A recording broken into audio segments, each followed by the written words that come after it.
Hello दोस्तों, आप सभी का स्वागत है आपके अपने चैनल एग्ज़ाम जंगल में।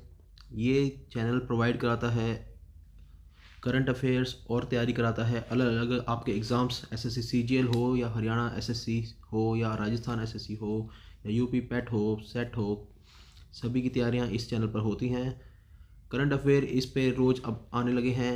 लोगों की कब बहुत इंक्वायरी आ रही थी कि सर कब डालोगे करंट अफेयर, कब डालोगे।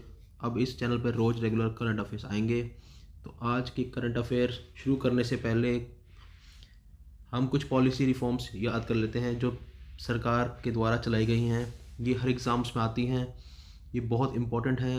एटलीस्ट जो सरकार चल रही है उसने क्या क्या पॉलिसी निकाली हैं उसके बारे में हमें पता होना चाहिए। कंप्लीट डिटेल जो इसकी पॉलिसीज़ की होगी वो एक अलग वीडियो आएगी। वो सारी पॉलिसी जितनी भी 2014 से अब तक आई हैं उसकी हम निकाल देंगे। ये बस डेट जो है, जो पॉलिसी रिफॉर्म जब जिस दिन से स्टार्ट हुई है, बस उसी वही वही पार्ट इसको इस वीडियो में हम कवर करेंगे। मेजर पार्ट इसमें है करंट अफेयर का। करंट अफेयर जो आज 2028 28 दिसंबर 2022 के जो आज इंपॉर्टेंट करंट अफेयर्स हैं मोस्टली उसी पे हम फोकस करेंगे। बस हम कुछ जो मोस्ट इंपॉर्टेंट पॉलिसी रिफॉर्म्स हैं उनको आज कवर कर लेते हैं। पहली जो पॉलिसी है वो है अग्निपथ डिफेंस पॉलिसी रिफॉर्म। ये हुई थी सितंबर 2022 में। अग्निपथ डिफेंस पॉलिसी रिफॉर्म जो था वो हुआ था सितंबर 2022 में। चलते हैं अगली पॉलिसी की तरफ। सेकंड पॉलिसी है पीएम पोषण शक्ति निर्माण अभियान। ये कब शुरू हुआ था दोस्तों? हाँ, एक साल पहले ही शुरू हुआ है। ये 2021 में स्टार्ट हुई थी पीएम पोषण शक्ति निर्माण अभियान। चलिए थर्ड की तरफ चलते हैं। थर्ड जो पॉलिसी है हमारे सामने है startup India seed fund scheme. SISFS इसकी शॉर्ट फॉर्म बनती है। ये शुरू हुई थी अप्रैल 1 2021 में। चलिए अगले स्कीम की तरफ चलते हैं। अगली स्कीम जो हमारे सामने है वो है आयुष्मान सहकार स्कीम। ये शुरू हुई थी अक्टूबर 19 2020, 2 साल पहले दोस्तों ये स्कीम शुरू करी गई थी सरकार द्वारा। चलिए अगले देखते हैं। प्रधानमंत्री अन्नदाता आय संरक्षण अभियान PM आशा। ये शुरू हुई थी सितंबर 2018 में। अप्रॉक्स 4 साल हो चुके हैं दोस्तों इस स्कीम को लॉन्च हुए। देखिए ये स्कीम्स हर एग्ज़ाम से पूछी जाती हैं। कोई मैटर नहीं करता कि ये 4 साल पहले पूछी गई थी, 2 साल पहले या 1 साल पहले। जब तक करंट गवर्नमेंट पावर में रहेगी ये स्कीम हमारे एग्ज़ाम्स के लिए इम्पोर्टेंट रहेंगी। तो हम इनको आप लिखना चाहें तो लिख लीजिए। बाकी इसकी एक सेपरेट वीडियो आएगी जिसमें हम सारी अभियान, सारी पॉलिसीज़ जो भी लॉन्च की गई हैं करंट गवर्नमेंट द्वारा वो हम कवर करेंगे। अगली है सदत स्कीम। ये है sustainable alternative towards affordable transportation.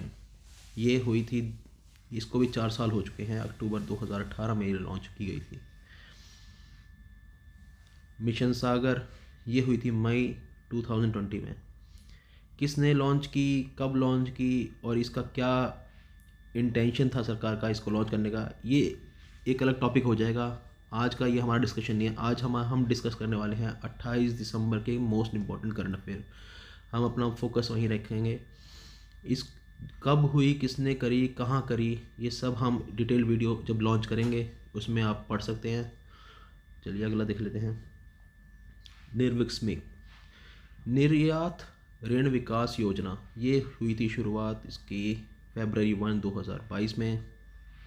चलिए जो आज का पहला करंट अफेयर है वो है a known critic of Russian president Vladimir Putin died under mysterious circumstances at Rayagada in Odisha. The state policy police on Tuesday intensified. क्या नाम था उनका जो रशियन प्रेसिडेंट पुतिन के क्रिटिक थे? उनका नाम था पावेल अंटोव। इनकी डेथ हो गई है। ये अपनी बिल्डिंग से किसी ने इनको धक्का दिया या खुद गिरे, उसके ऊपर अभी जांच जारी है। पर इनकी जो बॉडी है वो बिल्डिंग से नीचे गिरी हुई मिली। जिससे उनकी डेथ हो गई, मृत्यु हो गई। चलिए अगला देखते हैं। The Hyderabad based Bharat biotech said on Tuesday that is its nasally administered vaccine against COVID-19। ते कोई Hyderabad based Bharat biotech company है जो नेसल नाक में डालने वाली कोविड-19 से जो फाइट करेगी, उस दवाई का उन्होंने लॉन्च करी है। उसका नाम क्या है? उसका नाम है इनकोवैक। उसका नाम क्या है दोस्तों? उसका नाम है इनकोवैक। इनकोवैक की फुल फॉर्म भी शायद पूछी जा सकती है, पर ये जो है इनकोवैक, ये तो आपको याद ही रखना है, पर हमें इसकी फुल फॉर्म भी एक बार देख लेनी चाहिए। ये है a novel adenovirus vectored intranasal vaccine for covid Covaxin. ठीक है दोस्तों, पर जो हमें मोस्ट इम्पॉर्टेंट याद रखना है वो है इनकोवैक। चलिए, ये बड़ी दुखद घटना हमारे सामने जो अगली आ रही है वो है तुनिशा शर्मा, फेमस एक्ट्रेस थी, इनका देहांत हो गया at the age of 21। At the age of 21। आज पुलिस ने इनके जो सेट था, टीवी सेट पे छापा मारा और जो इनके को स्टार्स हैं उनके फ़ोन सीज कर लिए गए हैं। आई होप उनको जस्टिस मिल सके। I hope she rest in peace now. चलिए अगला देखते हैं। Inaugurating the 81st session of Indian history Congress. Indian history Congress का 81st सेशन सम्मेलन किया गया। कहाँ किया गया है? ये क्वेश्चन हमसे पूछा गया है। ये है मद्रास क्रिश्चियन कॉलेज में किया गया है। कब किया गया? ट्यूसडे को किया गया। उसमें जो महत्वपूर्ण था, इस कॉलेज में पिछली बार जो लास्ट टाइम इसमें ये समारोह किया गया था, ये कब किया गया था? ये किया था 1996 में। 1996 में 1996 में इसमें लास्ट टाइम किया गया था। ऑलमोस्ट इसको 25 साल हो गए हैं। इसमें चीफ गेस्ट थे हमारे चीफ मिनिस्टर तमिलनाडु के। उन्होंने बताया इसमें कि the study of history should be based on scientific methods पे स्टडी होनी चाहिए हिस्ट्री की हमारी। चलिए अगले करंट अफेयर की तरफ चलते। अगला जो करंट अफेयर दोस्तों आ रहा है वो आ रहा है केरला गवर्नमेंट की तरफ से। The Kerala government pressing political objection है उनको कि रिमूव करा जाए गवर्नर को as a chancellor of state university. तो गवर्नर आरिफ मोहम्मद खान जी ने asked the Raj Bhavan Standings Council to explore the option of sending the University Law Amendment Bill, which seeks to negate the role of the governor as a chancellor of university। Arif Mohammad Khan ने Raj Bhavan standings को council को ये send किया है कि university law amendment bill pass किया जाए ताकि negate the role of the governor as negate कर दिया जाए रोल गवर्नर का as the chancellor of universities. चलिए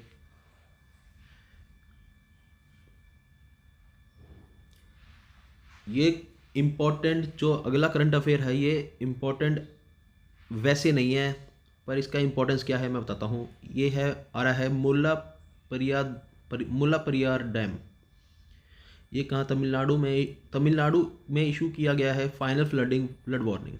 जो इसकी तमिलनाडु में इशू करी है फाइनल फ्लड वार्निंग कि वो पानी छोड़ रहे होंगे कि फ्लड आ सकता है तमिलनाडु में। उन्होंने फाइनल वार्निंग दे दी है कि अगर खाली करना चाहते हैं आप खाली कर दीजिए वो जगह कि फ्लड आ सकता है वहाँ पर जो इसका इम्पोर्टेंस क्या है, ये क्वेश्चन नहीं पूछा जाएगा एग्ज़ाम में क्या पूछा जाएगा कि हमसे पूछा जाएगा ये मुल्ला परियारम डैम है कहाँ पर।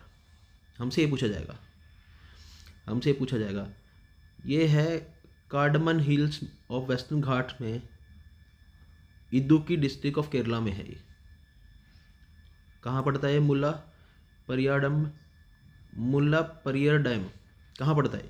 ये पड़ता है Cardamom Hills of the Western Ghats in Thekkady Idukki district में केरला के। जो इम्पोर्टेंट पार्ट है वो है हमारा ये Idukki district of Kerala.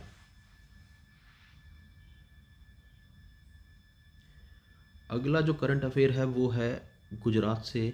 The Gujarat government on Tuesday appointed retired IAS officer and former union finance secretary as the chief adviser to CM Bhupendra Patel.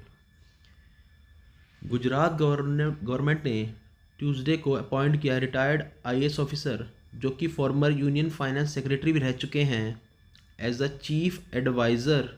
किसके chief adviser? Chief minister Bhupendra Patel के। उनका नाम क्या है? उनका नाम है हसमुख आदिया। इसको ऐसे याद रखिए कि रिटायर्ड हो चुके थे पर उनको दोबारा से जॉब के लिए बुलाया गया, तो वो कि भाई ये तो बंदा हसमुख है, इसको दोबारा काम पे बुलाया जाए। ऐसे हम इसको याद रख सकते हैं, हसमुख आदिया। चलिए अगला क्वेश्चन देखते हैं। अगला करंट अफेयर है south African white ball specialist and farmer T20 skipper on Tuesday announced his retirement from professional cricket after 59 ODI games खेले उन्होंने एंड 38 T20 गेम्स खेले हैं। उनका नाम है Farhaan Behardien. At age 39 he announced his retirement from the cricket. और उनकी क्या क्या अचीवमेंट्स थी एक बार हम देख लेते हैं। उन्होंने कैप्टनसी करी थी 3 मैच की T20 सीरीज़ में अगेंस्ट श्रीलंका इन 2017।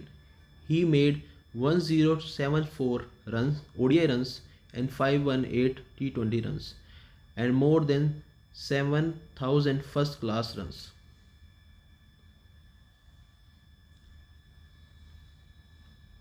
फरहान बेहरदियन 39 की एज में उन्होंने अनाउंस कर दी अपनी retirement from the cricket. We wish them all the best for the next step of his life.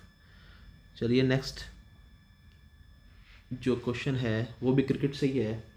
Australian allrounder Ashleigh Gardner 417 point से अटेन कर लिया career best number 1 spot in the latest ICC women T20 player ranking for allrounder release on Tuesday को बताया गया कि भाई career best number 1 spot किसने achieve कर लिया है T20 प्लेयर में, T20 प्लेयर रैंकिंग में।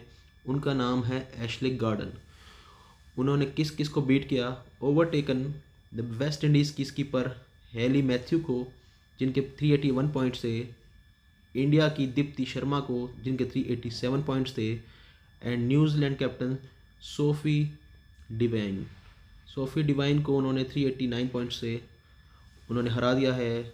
और जो बेस्ट नंबर 1 स्पॉट जिन्होंने अचीव कर लिया है उनका नाम है एशले गार्डन 417 पॉइंट से। चलिए अगला क्वेश्चन देखते हैं। करंट अफेयर क्या है आज का? एशियन गेम सिल्वर मेडलिस्ट, क्या नाम है उनका? उनका नाम है Brijesh Damani won the national billiards championship. Asian game silver medallist जो ब्रिजेश धामनी हैं उन्होंने मेडन नेशनल बिलियर्ड चैम्पियनशिप जीत ली है। किसको? ध्रुव सीतवाला को हराया। कहाँ पर? इंदौर में ये मैच खेला गया था। ये मैच काफ़ी टक्कर का चला, 4 गेम तक ये टाई था। Then Brijesh accelerated and take 4-3 lead. He then played all across the table to dominate the 8 game and won by 5-3। तो ब्रिजेश धामनी ने मेडन नेशनल बिलियर्ड्स चैम्पियनशिप को जीत लिया है। चलिए दोस्तों ये थी हमारे आज के करंट अफेयर्स की last current affair. I hope ये करंट अफेयर आपको आने वाले आपके एग्ज़ाम्स में मदद करेंगे। अगर आपको समझ में आ रहा है, हमारा पढ़ाया हुआ अच्छा लग रहा है तो प्लीज़ ऐसे ही हमारे साथ बने रहिए। और हम आप कोशिश करते रहेंगे आपके आने वाले एग्ज़ाम्स में आपकी मदद करने की। आज के लिए इतना ही। धन्यवाद।